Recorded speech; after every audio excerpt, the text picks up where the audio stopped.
Maqaa Abbaa, kan Ilmaa, kan Hafuura Qulqulluu, Waaqa tokkoo, Amiin. Jaallatamtoonni maatii Waaqayyoo, Waaqayyoon kan jaallattan, innis kan isin jaallatu.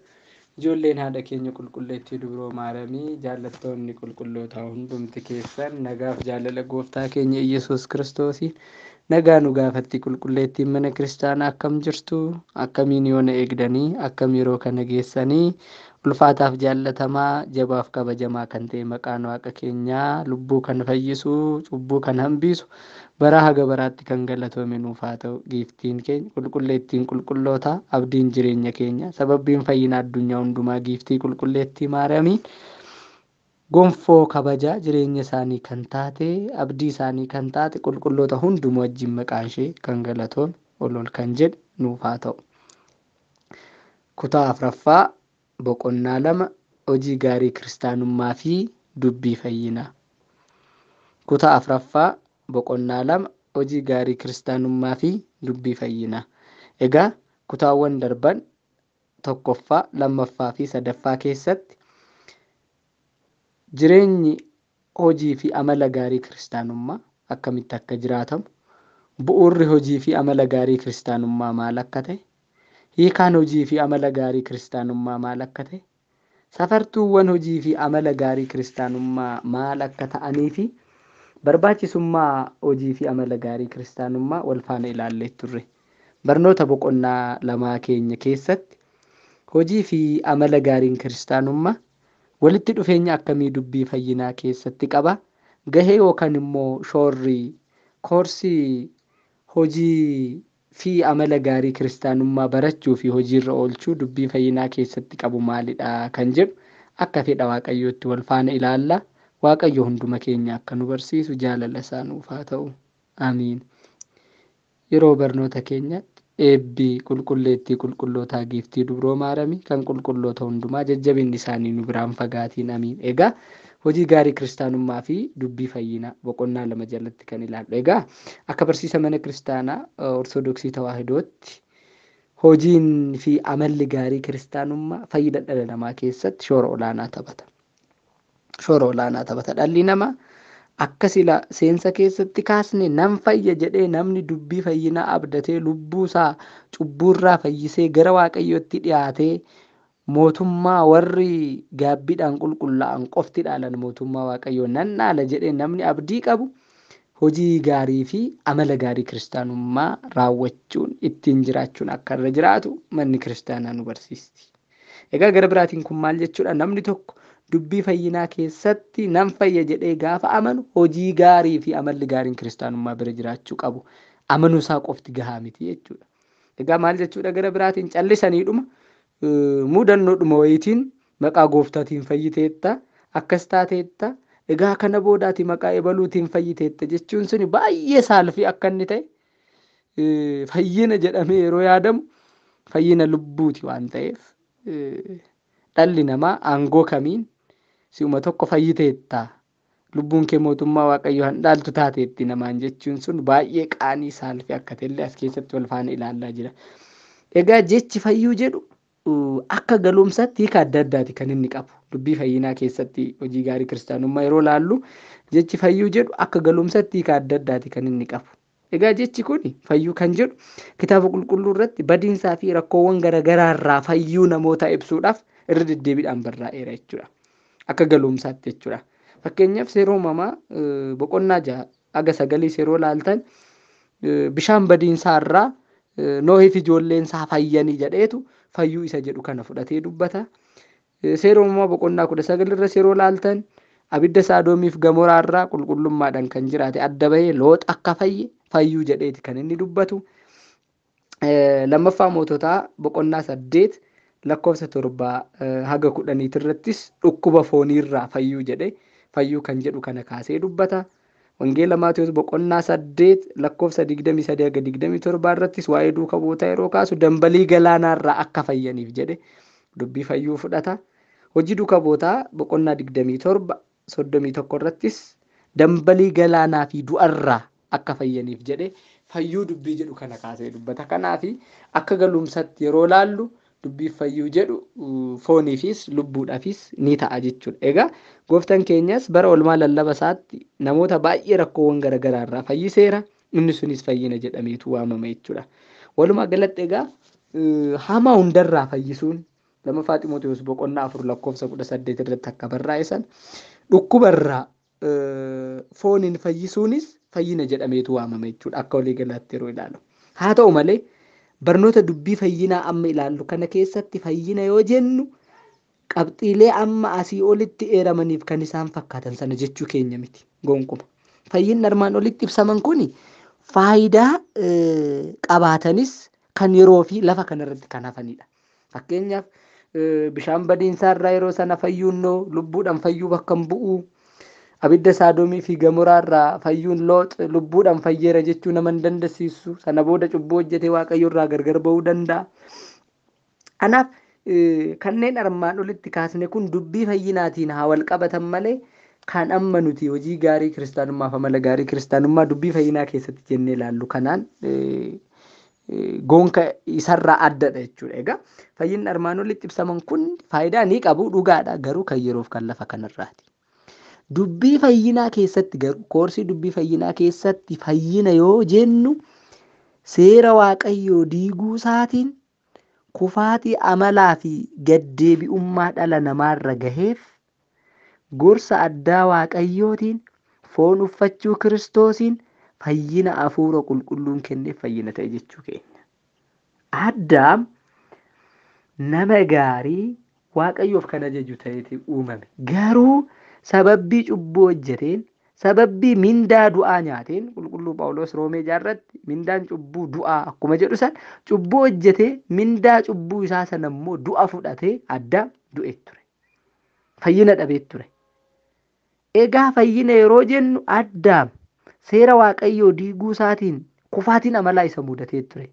Gaddeebi'ummaan dhala namaarra ga'ee ture. Egaa fayyina yoo jennu kufaatii amalaa sanirraa gaddeebi'ummaa dhala namaarra ga'e sanirraa gorsa addaa Waaqayyootiin kan sammuu namaatii ol ta'een foon uffachuu Kiristoosiin fayyina hafuura qulqulluun kenneen fayyina ta'e sana jechuu keenya jechuudha. Walumaa galatti fayyina lubbuuti jechuudha kan nuti haasofnu. Namni tokko lubbuudhaan fayyuudhaaf dubbii fayyinaa keessatti fayyee gara mootummaa Waaqayyoo dhiyaachuudhaaf mootummaa Waaqayyoo sana keessaa muka jireenyaa nyaachuuf aangeeffamuudhaaf lubbuudhaan fayyuu qaba.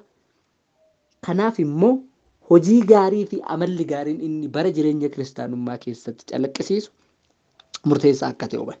Egaa dhalli namaa guyyaa nyaattee du'aa duutaa jedhamee ture.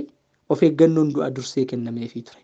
Egaa dhalli namaa of eeggachuu waan hin dandeenyeef of eeggannoon du'aa dursee kennameef kun irratti raawwate garba du'aa ta'ee ture namni. Uumama boqonnaa 2:17 irraa akka dubbisnu. Garbicha du'aa ta'ee ture namni.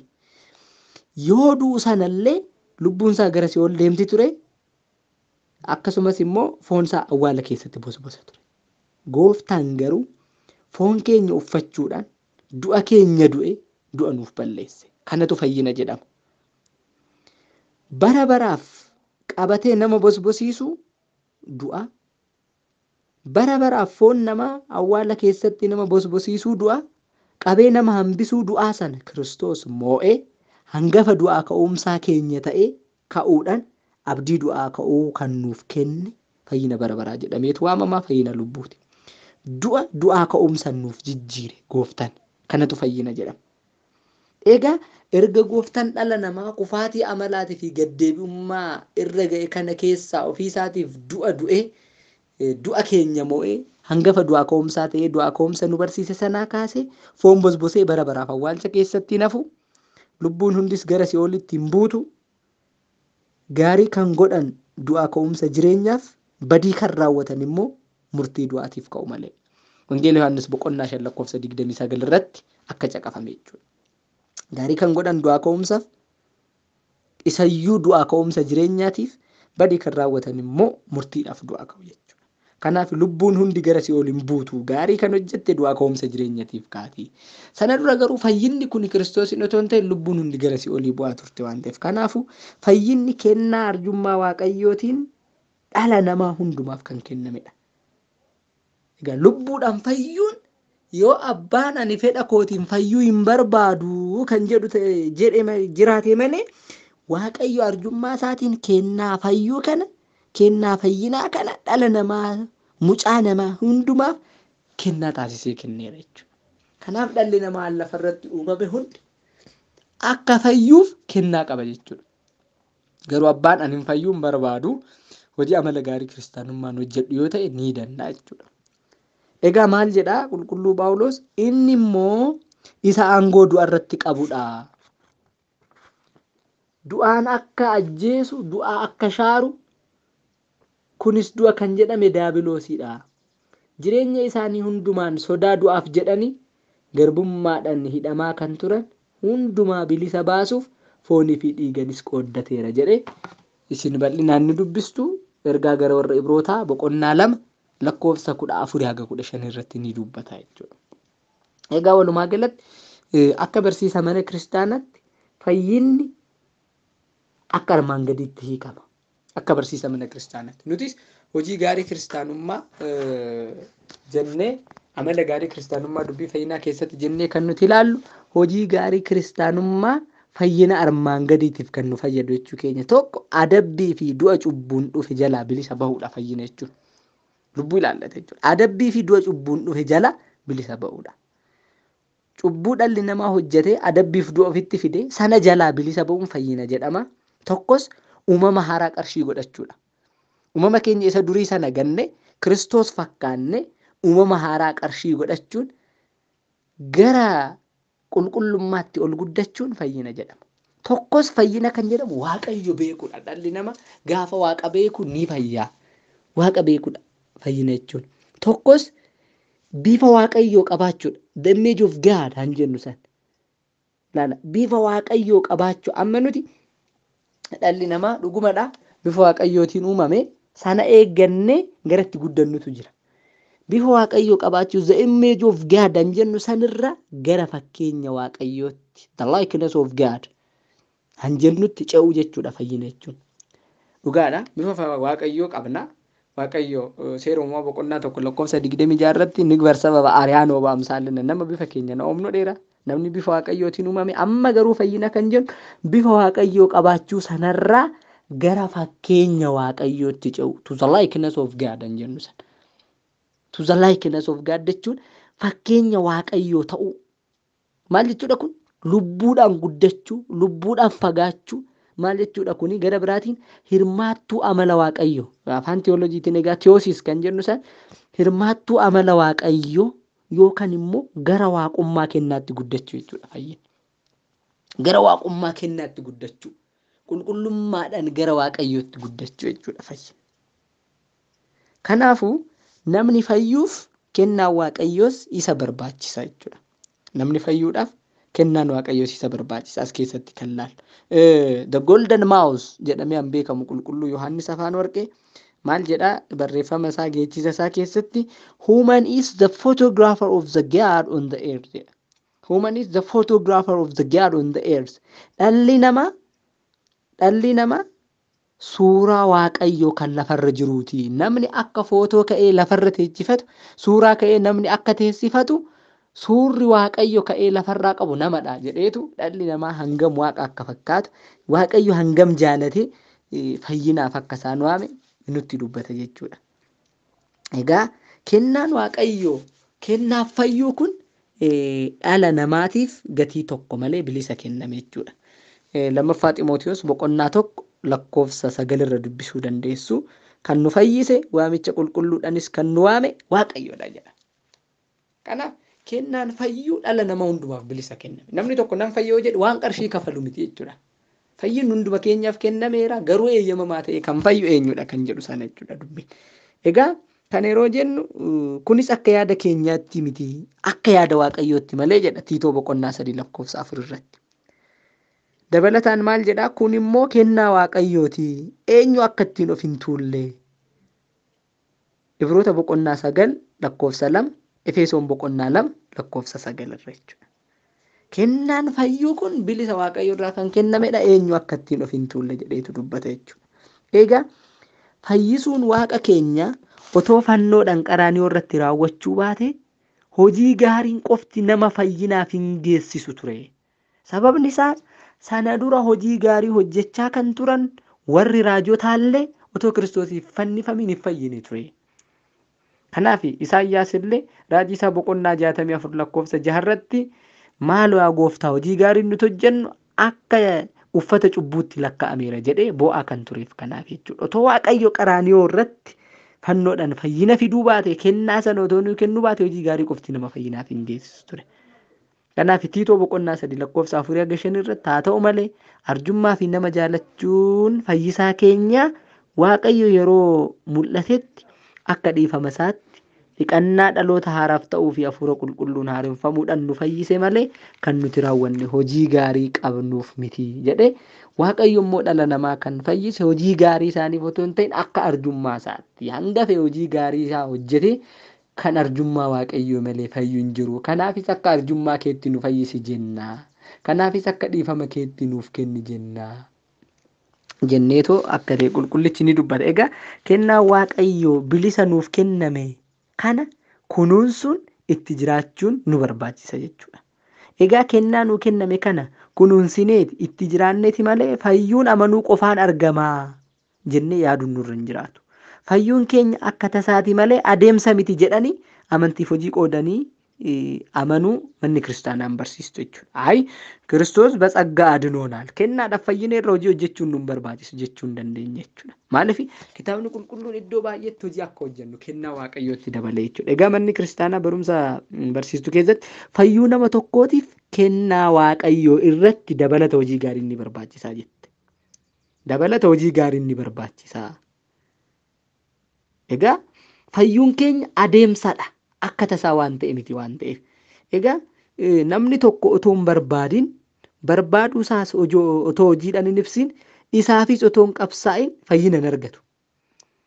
Kanaaf qulqullichi ergaa isaa gara warra Filiphisiyoos boqonnaa 2 lakkoofsa 12 irratti yeroo hunda akkuma ajajamtanitti sodaaf hollannaadhaan fayyina ofii keessanii raawwadhaa jedhee kan inni dubbatu.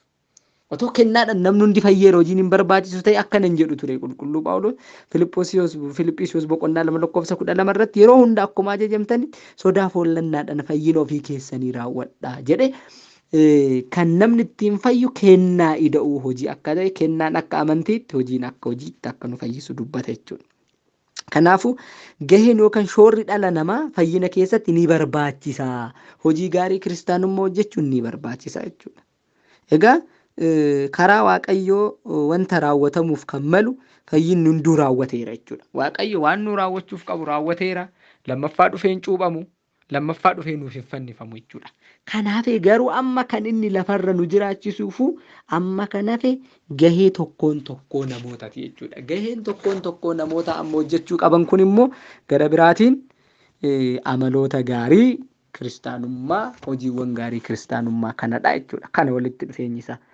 Egaa maal jedhaa lammaffaa Qorontos 6:1 irratti waliin hojjechaa kennaa Waaqayyoo bilisa akka fudhanneef isinan kadhadhaa. Bilisa akka fudhanne kennaa Waaqayyoo ofiifis hojjedhaa malee ofiifis qabsuuraa malee wanta argamu hin jiru. Taa'aniidhuma Kiristoos na fayyiseera jechuun hin danda'amu jedhee nutti hima jechuudha. Egaa kana jechuun kennaa fayyinaa Waaqayyo nuuf kenne fudhachuuf wantoota nurraa eegamu hojjechuu qabna jechuudha. Egaa kun kennaa Waaqayyoo kan gitu ta'uu dhiisuu danda'a. Kennaa Waaqayyoo wanti gitu hin jiru dhugumatti garuu kennaa Waaqayyoo sana fudhachuudhaaf waan xiqqoo nurraa eegamtu isayyuu gargaarsa Waaqayyootiin kan hojjennu hojii gaarii hojjechuu qabna jechuudha. Namni waan irraa eegamu hin bahin Waaqayyoos kennaa isaa qofaan akka fayyisu isan taasisu jechuudha. Kennaa isaa qofaan akka fayyisan taasisu. Indoom kan namoonni kennaa qofaaf fayyina irra sooma saganni nugaa jedhanii miti kitaabni qulqulluun maal jedhaa Phaawulos ergaa isaa gara warra Ibrootaa boqonnaa 12 lakkoofsa 4 irratti cubbuu wajjin qabsooftanii hanga dhiiga dhangalaasutti ganaa hin mormine isin hafaa'edha. Namni tokko fayyuudhaaf kennaa Waaqayyoo irratti dabalata cubbuu wajjin qabsaa'ee hanga dhiiga dhangalaasutti akka qabsuuruu qabu akka mormuu qabu qulqulluu Phaawulos nutti jireenya qulqulloota irraas kanuma baranna. Qulqulloonnis hanga dhiiga dhangalaasanii warra akka qulqulluu Isxifaanos warra akka qulqulluu Giyoorgis kennaa Waaqayyoo irratti hojiin dabalataa waan barbaachisuuf hanga sana qabsaa'ani. Kanaaf Ibroota 12 irratti cubbuu wajjin qabsooftanii hanga dhiiga dhangalaasutti hin mormine ganaa isin hafa jedhee dubbii fayyinaa keessatti hojii fi amalli gaariin kiristaanummaa baay'ee barbaachisaa yoo ta'e isaan ala garuu fayyinni akka hin jirre ni dubbata jechuudha. Egaa kan nu barsiise kan nu gorse maqaan Waaqayyoo kan ulfaate kan galatoome nuuf haa ta'u. Kutaa 5ffaa itti fufu keessatti immoo namni tokko fayyuuf maal raawwachuu qabaa? Hojii amala gaarii akkamii raawwachuu qabaa kan jedhu kutaa 5ffaa itti fufu keessatti ilaalla. Kan nu barsiise kan nu gorse maqaan Waaqayyoo ulfaate bara amma baraatti oqubaasaa irratti teessoo Sillaasee irratti galanni ulfinni haa ta'uu fi nu haa tursiisu. Amiin.